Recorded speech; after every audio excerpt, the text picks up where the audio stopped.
Halo, apa kabar? Assalamualaikum warahmatullahi wabarakatuh. Selamat datang kembali dalam program Off the Record, membaca berita di balik berita. Ini obrolan di dapur redaksi bersama kami, saya Hersu Benarif.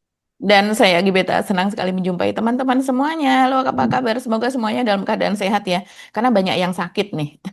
Iya, Karena sakit. cuaca, Mas Irsul. Satu cuaca, kedua banyak yang begadang bagi nonton Piala Dunia. Jadi dunia lagi terbalik-balik gitu. Pasti mulai banyak yang meriang-meriang sekarang karena memang kan selisihnya itu 11 jam ya antara Iya. sebagian Amerika, tapi itu termasuk Meksiko dan Mhm. sebagainya gitu. Jadi lumayan waktunya berbeda karena di sana sore hari dan kita di sini jadi ada yang tengah malam, ya, dini hari terutama sih rata-rata. Nah, mudah-mudahan tetap sehat, tetap semangat. Walaupun Indonesia nggak ada sama sekali nggak ada yang mengalahkan ini dalam Piala Dunia karena Indonesia kan nggak ikut, jadi jangan dibilang senang dulu. Nggak ini. Kalau piala piala korupsi gimana, Mas Irsul? Nah, itu dia yang sampai sekarang saya banyak ditanya oleh teman-teman juga nih soal Mhm. eh, Menteri Kehutanan ya Mbak Agi ya, Raja Ya. Juli Antoni itu mereka sebenarnya bingung ini apa sebenarnya yang terjadi begitu ya. Mhm. Kenapa Mhm. apakah dia betul eh, eh, korupsi atau dia tidak, Betul. karena maksudnya menerima suap Mhm. atau tidak dan sebagainya. Saya kira mungkin kita nggak boleh terlalu cepat menyimpulkan, tapi kita ngomongin faktanya saja lah ya Mbak Agi ya, beberapa fakta yang Iya. cukup Mhm. menarik karena ini kan sebenarnya tadinya dimulai dari OTT yang berkaitan dengan jual beli jabatan kan Betul. di Kuantan Seginggi yang ini tempat pacu jalur ya Mbak Mhm. Agi ya, tempat yang kemarin banget Mhm. ya pacu jalur itu. Dan kemudian rupanya pengembangan kasusnya diketahui ada soal pelepasan lahan juga ya untuk jadi Mhm. kawasan kehutanan. Nah, saya kira ini KPK kelihatannya kalau lihat omongan-omongan dari pelaksana tugas direktur penyidikannya punya data yang sebenarnya kelihatannya untuk siap dibuka. Tapi kita tidak tahu seperti apa datanya. Tapi yang jelas kan yang membuat geger karena kemudian Menteri Kehutanan Raja Juli Antoni itu kan Mhm. kemudian menjelaskan kepada media bahwa dia sudah mengembalikan uang ke bupati itu ya, Sudar Madi ya, yang Sudar siapa namanya, Suadiman Suhardiman. Amdi. Sudarman, Iya. salah salah saya namanya suka suka nama Iya, Suhardi betul. dia. Nama ini kan nama kayak nama orang Jawa sih ya, Suhardimannya Mhm. ya. Suhardi Mhm. Suhardiman. Nah, nah ini yang kemudian ramai sekali di media sekarang, termasuk media sosial lebih ramai lagi, tapi bahkan seorang anggota DPR dari Komisi 4 juga mempertanyakan kok Mhm. uangnya itu dikembalikan ke yang bersangkutan, padahal sebagai pejabat negara dia mestinya tahu bahwa kalau ada uang-uang gratifikasi itu dikembalikan ke KPK ya, diserahkan ke KPK begitu ya, Betul, dilaporkan, nanti ada betul. berita acaranya dan sebagainya, dan ada Mhm, undang-undangnya Mbak Agi. Karena kan mhm. kalau dalam Ada. ya Mhm. jumpa persnya itu kan dia menyatakan bahwa 10 hari setelah dia menerima amplop itu yang dia tidak sadari ada di meja kerjanya, kemudian disuruh staffnya atau ajudannya untuk mengembalikan ke Pak Bupati itu. Dan kata dia ini 17 hari sebelum OTT itu gitu katanya gitu. Nah, tapi kata anggota DPR Firman Subagio dari Golkar sih menyatakan undang-undangnya bahwa itu ya 30 hari, harus maksimal 30 hari dikembalikan, diserahkan ke KPK. Kalau lebih dari 30 hari ya berarti itu sudah dianggap sebagai gratifikasi, apalagi pengakuan dari deputi penyidikan KPK menyatakan bahwa uangnya itu dia akhirnya melaporkan ke KPK itu pada hari Jumat kemarin ya. Tanggal 5 itu hari apa, Pak? Tanggal 5, tanggal Iya. tanggal 5 ya, tanggal 3 tanggal 5 saya lupa, tapi pokoknya sudah lebih dari 30 hari karena peristiwanya kan tanggal 2 Juni gitu loh Mbak. Ya ini Mhm. yang menarik itu ucapan di deputi penyidikan KPK menyatakan bahwa mengembalikan uang itu tidak menghilangkan unsur pidana. Ini kan sebenarnya kalimat yang Pidana. sangat tegas itu ya Mbak Agina. Makanya Betul. kalau saya ditanya-tanya oleh banyak teman, saya kira mari kita ikuti prosesnya, tapi kita akan coba paparkan fakta-faktanya kan gitu ya Mbak Agi ya. Iya, Mas Ersu. Jadi dalam hal ini menyalahi undang-undang yang seharusnya Hmm. eh, di, digunakan oleh Menteri Kehutanan Raja Juli Antoni. Coba tidak hanya dari pihak KPK, tapi seperti misalnya Muhammad Yasin itu mantan wakil ketua KPK ya zaman SBY dulu juga mengatakan itu seharusnya diberikannya kepada KPK melaporkan bahwa ada gratifikasi begitu. Kalau seandainya Raja Juli tidak bersedia untuk membuka apa sih isinya, ini kertas atau duit misalnya seperti itu, maka kemudian dia dibuka saja bersama-sama di depan KPK begitu. Dan saya rasa ini kan berupa rapat ya di kantor Kemenhub. Tentu saja ada CCTV, banyak CCTV di sana. Ini bukan di ruang pribadi kan. Jadi artinya juga pasti ada secara otomatis ada rekamannya juga di sana. Dan saya rasa kalau ini menjadi nantinya akan menjadi kasus ya, itu pasti akan cerita dari Raja Juli Antoni ini pasti akan terkonfirmasi ataukah tidak terkonfirmasi oleh CCTV yang ada di situ karena dia mengatakan bahwa itu diletakkan di meja tertutup oleh map begitu dan kemudian dia baru menyadari setelah Suhardiman Ambi ini pergi Oke. bupati Hmm. dari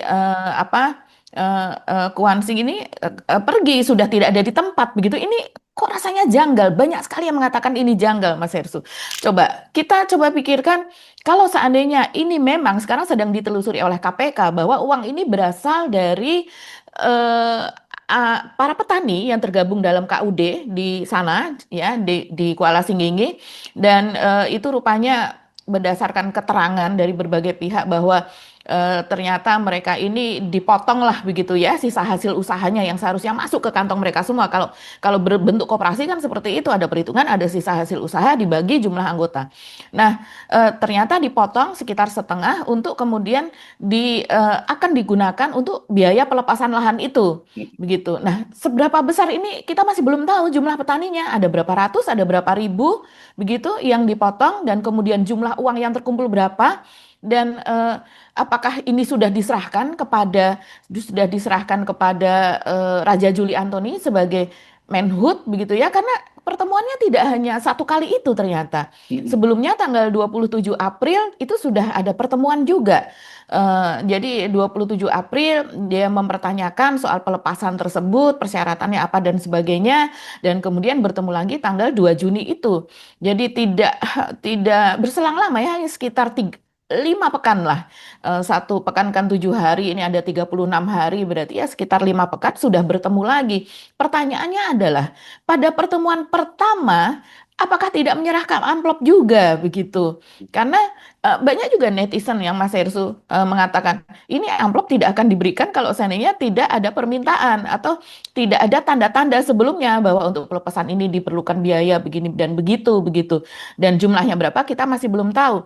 Cuman kalau seandainya untuk menteri ya, dari bupati ke menteri, ini kan sudah ada banyak kasus Mas Hersu, seperti lelang jabatan harus bayar berapa, kemudian untuk pelepasan lahan itu berapa, begitu kita bisa membayangkan jumlahnya tidak hanya 1-2 juta saja, bisa jadi ini ratusan juta, bahkan bisa jadi juga miliar. Nah sekarang ini kan berupa uang tunai apakah dalam dolar Singapura ataukah dalam dolar Amerika? Kalau dolar Amerika mungkin satu lembarnya misalnya pakai pecahan $100 begitu satu lembarnya sekitar 0,1 milimeter ini misalnya katakanlah kita berandai-andai gitu ya ini berandai-andai saja karena ini suap untuk pejabat pejabat tinggi misalnya senilai 1 miliar 2 miliar hingga 5 miliar itu tebalnya seberapa Mas Hersu untuk Jadi kalau dimasukkan ke amplop kalau dalam bentuk rupiah, menurut Anda, kenapa itu tadi Anda lebih menyebut tinggi lagi. nggak mungkin gitu ya rasanya dan nggak ketahuan itu nggak menarik perhatian nggak mungkin gitu ya maksudnya ya. Iya betul dalam amplop yang isinya pecahan $100 pun itu sudah besar Mas Ersu. Hmm. Apalagi kalau ini dalam bentuk rupiah misalnya ini betul berasal dari potongan para petani KUD tersebut bentuknya kan pasti dalam bentuk rupiah. Potongan itu kemudian ditransfer ke bank diambil lagi dalam bentuk rupiah. Kecuali oleh Pak Bupati ini kemudian ditukar dalam bentuk dolar Singapura atau Amerika. Sebagaimana biasanya suap-suap itu terjadi, ya, suap untuk kasus minyak goreng apa dan sebagainya itu kan selain bentuk rupiah juga bentuk dalam dolar Amerika dan juga Singapura. Nah, ini apakah ditukar ke sana ataukah dalam bentuk rupiah? Kalau dalam bentuk rupiah ini lebih tebal lagi. Yang sepertinya kalau seandainya ini hanya sekedar tertutup map kok tidak mungkin ya rasanya tidak diketahui begitu. Dan kalau ini sudah diketahui pada saat itu juga, pada hari itu juga gitu, tidak berselang lama setelah Pak Bupati itu pergi, kok nggak ditelepon? Kan dia tinggal nyuruh ajudan, nyuruh sespri itu ditelepon untuk orangnya agar mengambil. Misalnya niatnya untuk diberikan ke mereka kembali. Tapi kenapa tidak terjadi itu? Malah justru sampai dengan 10 hari dari tanggal 2 sampai kemudian tanggal 12 baru diterimakan di Polres setempat, begitu di Kuansing. Ini sesuatu yang sangat janggal, Mas Hersu. Ini oleh apa namanya, oleh beberapa pihak ini juga ditertawakan begitu ya kalau kalau saya melihat apa apalagi kemudian diperlihatkan bahwa ini di Polres tersebut ya, dan pada saat wawancara dengan wartawan kan diperlihatkan oleh Raja Juli, ini loh serah terimanya, ini ada materainya, ini ada tanda tangannya begitu, seperti sudah siap banget untuk defensif gitu kalau Hmm. seandainya ini terjadi. Nah, itu yang pertama, sepertinya kok aneh begitu ya. Dan ini saya kutip apa pendapat ini dari berbagai pihak begitu. Nah, Mm, itu yang maksud saya Mbak Agi, karena satu memang itu janggal.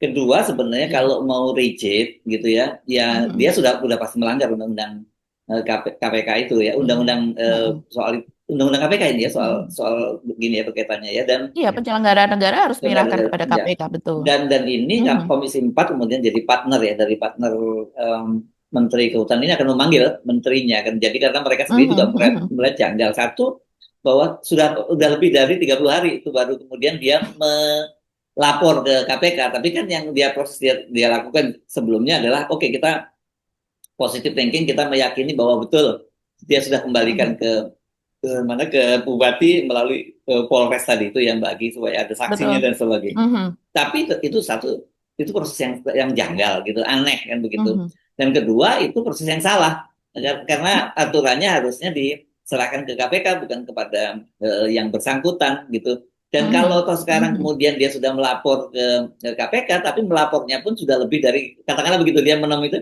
melaporkannya dia sudah lebih dari 30 hari dan duitnya nggak ada betul. yang disampaikan sampai sekarang kan kita nggak tahu sebenarnya uangnya itu Mhm. berapa yang Uangnya berapa? uang itu Mhm, yang berapa itu yang saya kira rasanya agak sulit ya buat mhm, Pak Menteri ini untuk berkait kalau kalau fair gitu ya kalau kalau mhm. baca kan dalam banyak kasus orang kesalahan administrasi saja itu bisa jadi pidana itu dalam kasus Iya, iya. korupsi kita gitu loh itu jadi Mhm, nah ini tentu yang paling sekarang menarik yang disoroti oleh publik tetapi saya kira kenapa kemudian kasus ini jadi ramai banget selain soal dugaan korupsi tapi mhm. kan menyangkut seorang menteri yang ini adalah orang Jokowi yang ada di kabinet itu kan yang sebenarnya kemudian saya tahu lah maksudnya seperti itu ini kenapa ramai banget gitu ya. Iya, iya betul Mas Hersu. Tapi kasus seperti ini mau Menteri Jokowi mau tidak, ini memang harus ditindaklanjuti ya, Itu karena dia. memang Hmm. memang sering sering melakukan sesuatu yang blunder ini Oke. Raja Juli ini. Belum Hmm. lagi latar belakangnya itu tidak sesuai, tidak kompeten sama sekali. Padahal masalah kehutanan ini masalah yang sangat-sangat krusial dan kita tahu pasti kita juga paham bahwa ini adalah menteri pesanannya Jokowi begitu. Hmm. Karena tidak mungkin Pak Prabowo sebelum tanggal 13 Oktober, sebelum dia dilantik, ketika dia kemudian bertemu dengan Jokowi di Solo, begitu ya, tidak mungkin sebelum itu kan sudah beredar Mas Hersu, ketika itu siapa saja menteri-menteri yang akan menduduki pos-pos tertentu, begitu di kementerian mana, begitu namanya sudah bocor lah sebagian. Dan nama Raja Juli ini tidak ada di situ, begitu. Tapi tiba-tiba kemudian ada di Kementerian Kehutanan. Ya, karena ini memang sesuatu pos yang sangat-sangat strategis, apalagi kita tahu Jokowi ini ingin membuat apa ya perkebunan aren begitu, dia ingin membuat apa kebun kebun alpukat, dia beberapa lah yang itu memang bisa untuk kehutanan gitu bisa diupayakan perizinannya.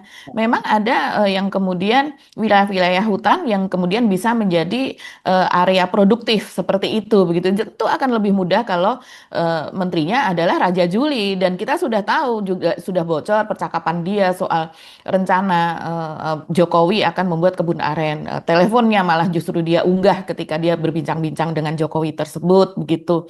Nah, coba kita lihat ya salah satu pengamat nih Mas Hersu, dari Direktur ABC Research and Consulting ini Erizal ini memang sering banyak ini dikutip oleh media dan diwawancara. Dia mengatakan kisah pengembalian amplop dari pihak Raja Juli Antoni kepada pihak Bupati Kuantan Singgingi Suhardiman Ambi di Polres Kuantan Singgingi dengan pakai materai pula kata dia.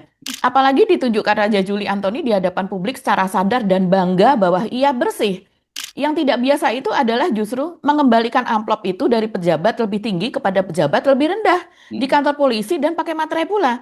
Setelah 17 hari pengembalian amplop itu, pejabat lebih rendahnya itu ditangkap oleh KPK. Jadi bagi orang yang menurut dia begitu aneh begitu Mas Hersu, bahwa bagi orang yang sedikit berpikir kisah ini terlalu kasar dan menjijikkan. KPK benar-benar tak berdaya kalau terperdaya dengan kisah murahan dari Raja Juli Antoni yang seperti ini. Itu yang pertama tadi ya. Sementara yang kedua, ini ada dugaan Mas Hersu bahwa OTT KPK itu sudah bocor terlebih dahulu. Hmm. Kenapa ada dugaan demikian? Karena kita tahu ya kisah-kisah berbagai OTT teman-teman kita yang ada di KPK ya ketika kita masih ada di lapang mereka juga bercerita bagaimana sebuah OTT itu sudah ada petugas di lapangan yang mengintai, yang membuntuti, yang Iya. merekam dan Oh, sebagainya iya, itu selama beberapa pekan, ya berbulan-bulan. berapa berbulan-bulan dia, bukan hanya pekan ya. Ya, betul. Betul, selama Hmm. berbulan-bulan begitu. Dan kalau dan kita tahu ketika masa Firly itu beberapa kali bocor dan Hmm. kemudian diceritakan oleh para petinggi KPK yang tentu saja sekarang sudah tidak ada di KPK lagi bahwa sumber kebocoran itu diduga keras ya berasal dari Firly-nya sendiri begitu. Nah, ini juga tidak tertutup kemungkinan bahwa OTT itu bocor. Salah satu indikasinya adalah ketika Suhardiman Ambi ini buru-buru mengerahkan orangnya untuk menjual mobil Land Cruiser yaitu yang dia terima sebagai mobil suap begitu ya karena sekda yaitu ketika akan mengangkat sekda dan kemudian ada dua sekda yang apa namanya yang menjadi kandidat dan Calon dia sekda mengatakan ya bahwa maksudnya ya. iya Dua calon sekda ya.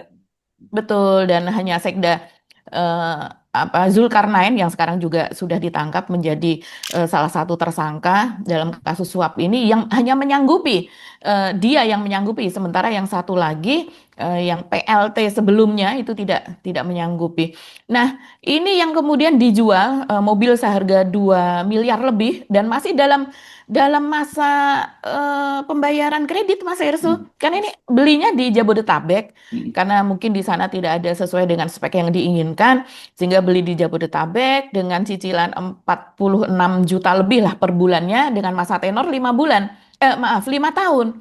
Ya kalau seandainya ini diberikan pada tahun 2025 kurang lebih baru 1 tahun, masih 4 tahun lagi masa tenor untuk kreditnya ini terus siapa yang bayar? Sementara mobil ini sudah dijual kepada pihak lain sehingga yang disita sebagai barang bukti sementara ini oleh KPK baru surat-surat bukti pembayaran apa dan sebagainya. Nah, inilah yang kemudian eh, mengindikasikan bahwa OTT itu sudah bocor gitu. Jadi bahwa sudah ada orang KPK di kota eh, Kuantan Singingi itu sudah diketahui sehingga eh, barang bukti itu sudah dijual lebih dulu dan yang berikutnya juga ada kemungkinan bahwa Raja Juli Antoni ini juga sudah diberitahu bahwa akan ada OTT di sana sehingga kemudian kok bisa berjarak 10 hari dari sejak saat diberikan pada tanggal 2 Juni dan kemudian baru hari pengembaliannya tanggal 12 Juli dengan alasan dia hanya punya satu ajudan dan ajudannya itu melekat pada dirinya, sibuk begitu sehingga ketika diperintahkan untuk mengembalikan baru bisa mengembalikan tanggal 12 Juni. Kalau kita sebagai wartawan kan kita tahu Mas Hersu, menteri itu tidak hanya punya ajudan, dia juga punya sespri. Bahkan istrinya pun ada hak untuk mendapatkan pengawalan, mendapatkan ajudan yang dibayar oleh negara. Dan kemudian juga anaknya pun begitu ya biasanya entah saya tidak tahu dibayar oleh siapa tapi anaknya juga biasanya ada yang melekat gitu ya pengawal semacam ajudan.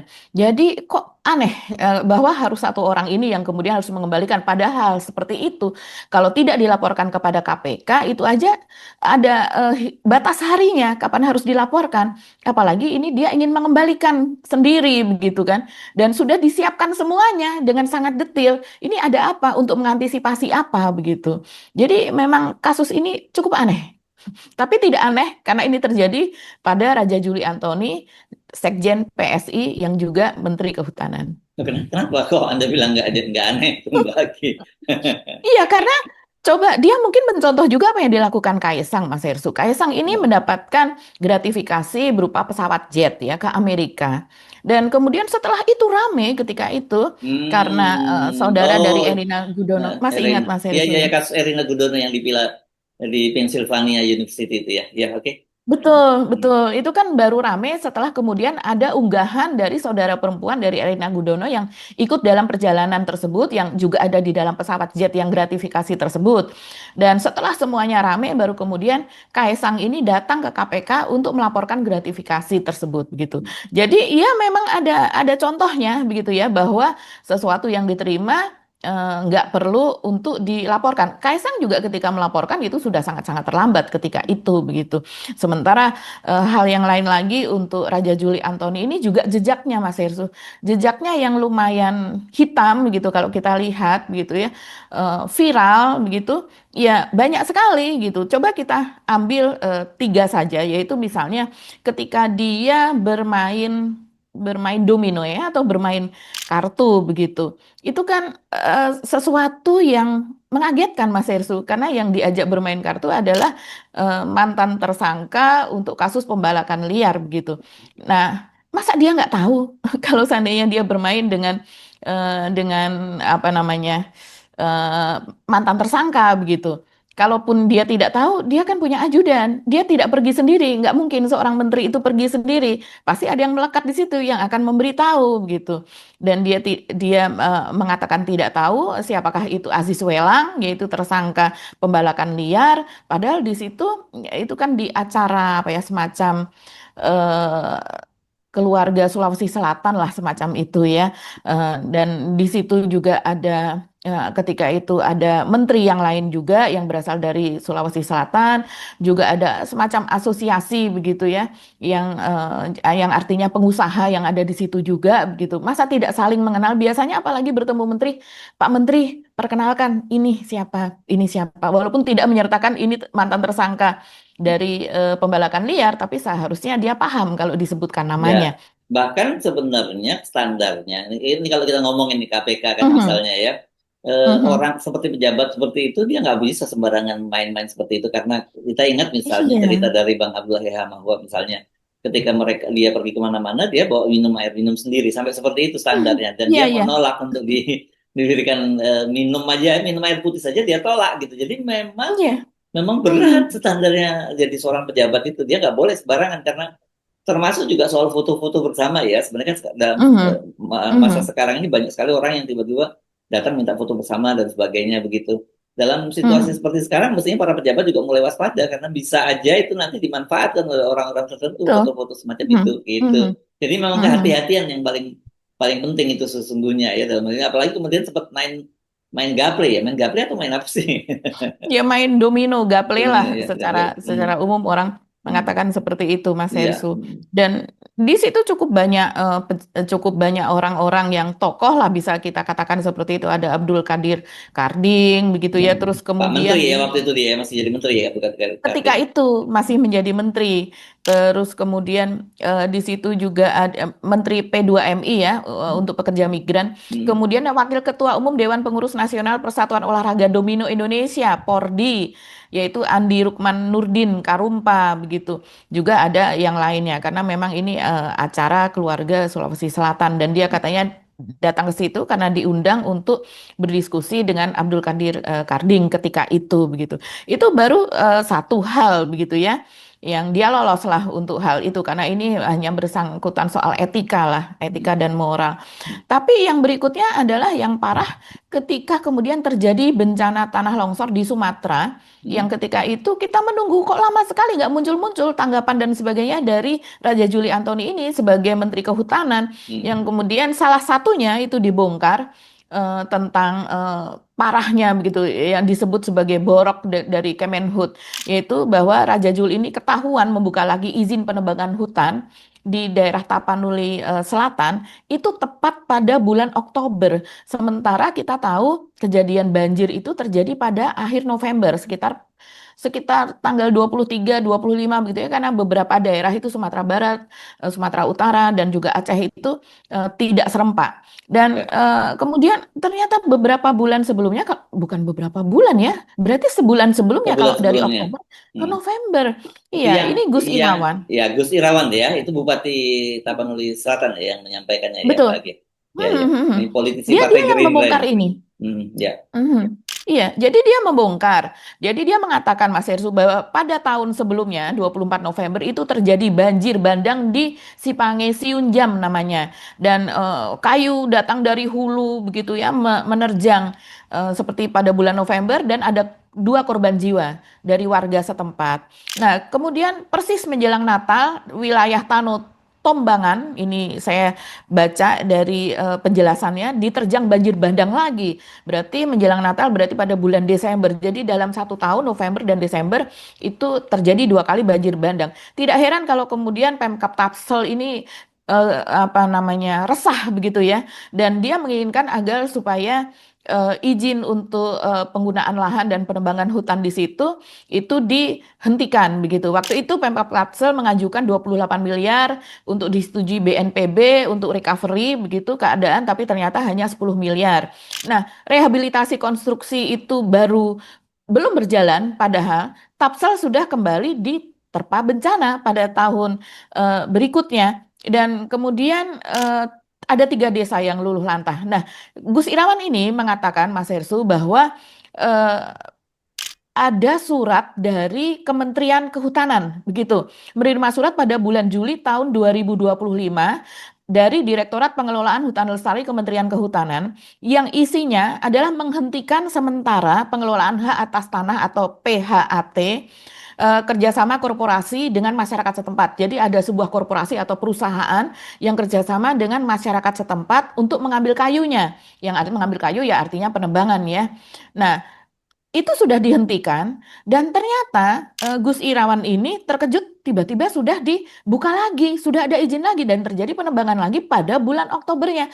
Juli dihentikan, Oktober sudah dibuka lagi, berarti hanya 3 bulan begitu. Dan dia merasa terpukul begitu dengan kejadian ini dan dia membuat surat edaran kepada camat sampai lurah berdasarkan perintah Kementerian Kehutanan sebelumnya untuk tidak mengambil kayu itu. Begitu. Tapi ya itu sudah terlanjur karena sudah ada suratnya juga. Nah, dia mempertanyakan Mas Hersu ini siapa kemudian kok amburadul seperti ini siapa yang bertanggung jawab gitu. Apalagi kemudian daerah itu pada saat banjir bandang itu menjadi salah satu daerah yang parah pada di Tapanuli Di Selatan. mana ya? Batang Toru ya kalau tidak salah ya pada waktu itu daerahnya ya. Betul, betul. Iya, di Batang Toru Mas Hersu. Oke. Jadi ini memang dia mengatakan begini, warga Batang Toru banyak menjadi korban, rumah-rumah hancur, keluarga mereka masih hilang. Begitu juga dengan kerugian yang dialami warga atas banjir itu. Ya, kalau sudah terjadi seperti itu, siapa yang harus bertanggung jawab? Dan skema dari yang tadinya ditutup kemudian tiba-tiba dibuka itu atas rekomendasi siapa? Ya, Gitu. karena memang itu kewenangannya itu di Kementerian Kehutanan gitu, Mbak. Makanya kemudian Ya, kayak pelepasan betul. wilayah, Mhm, pelepasan mhm, tanah itu segala macam seperti yang di Tora ya, tanah objek reformasi agraria maksudnya itu kan mhm. yang dipersoalkan itu memang kewenangannya di Kementerian Kehutanan. Jadi Iya, memang bupati betul. tidak bisa memberikan itu kalau tanpa izin dari Mhm, menteri. Itu makanya kenapa banyak menteri-menteri banyak kepala daerah yang kemudian mencari jalan untuk bertemu dengan pejabat lah Menteri. setidaknya ya. Bukan kalau Mhm, ya kalau tidak menteri ya pejabat di Kementerian Kehutanan dan itu yang mhm. kemudian menjadi lahan basah untuk permainan semacam itu gitu bagi ya. Betul, itu sudah dua catatan ya, bermain Hmm. domino dengan ex pembalak liar, terus kemudian juga soal ini yang sudah ditutup dan kemudian dibuka lagi untuk izin memanfaatkan kayu di daerah tersebut yang padahal bisa menyebabkan banjir. Yang ketiga ini catatan untuk Menteri Kehutanan yang Mas Hesu masih ingat ini juga kita buatkan kontennya ketika itu, yaitu bagaimana ada 11 kader dari PSI itu yang kemudian mendapatkan kedudukan di program FOLU. FOLU itu Forestry and Other Land Use gitu ya. Ini salah satu program ini soal penggunaan karbon dan penyerapan karbon dan sebagainya. Mas Hesu ini program perubahan iklim lah. Ini program internasional yang kemudian kita ikut ke dalam program tersebut.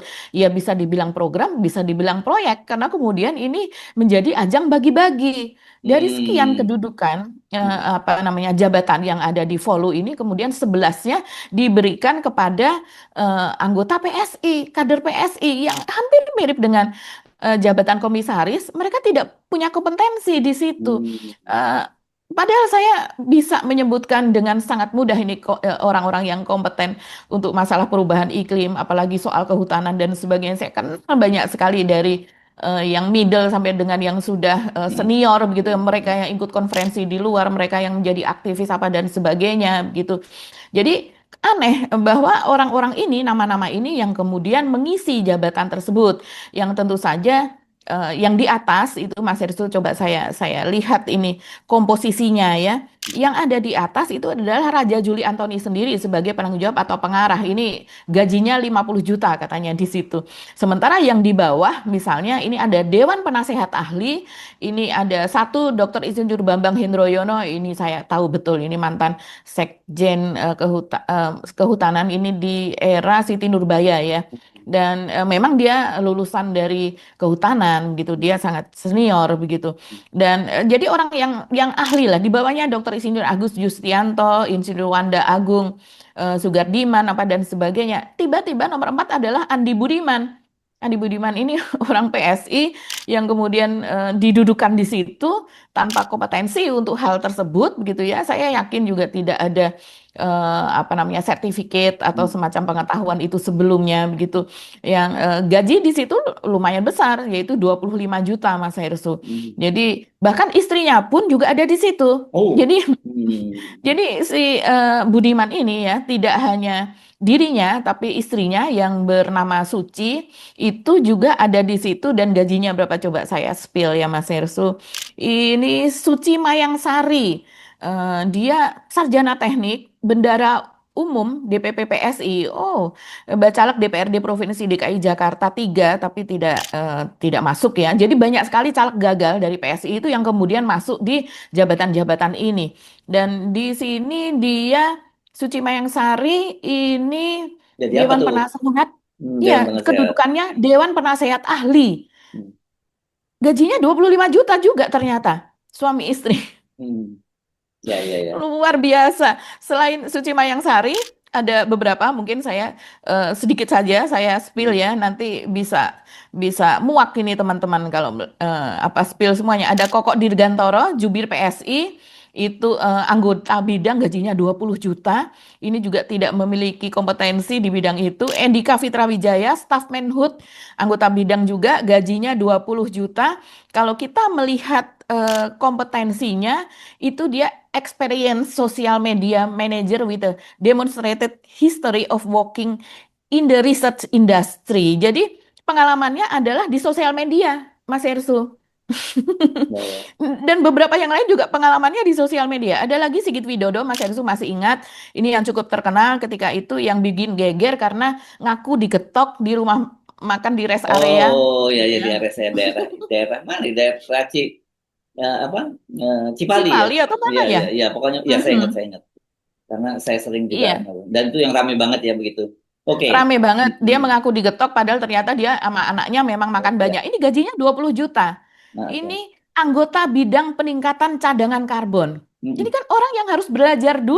belajar dulu di situ baru kemudian Hmm. bisa melakukan itu begitu. Ya.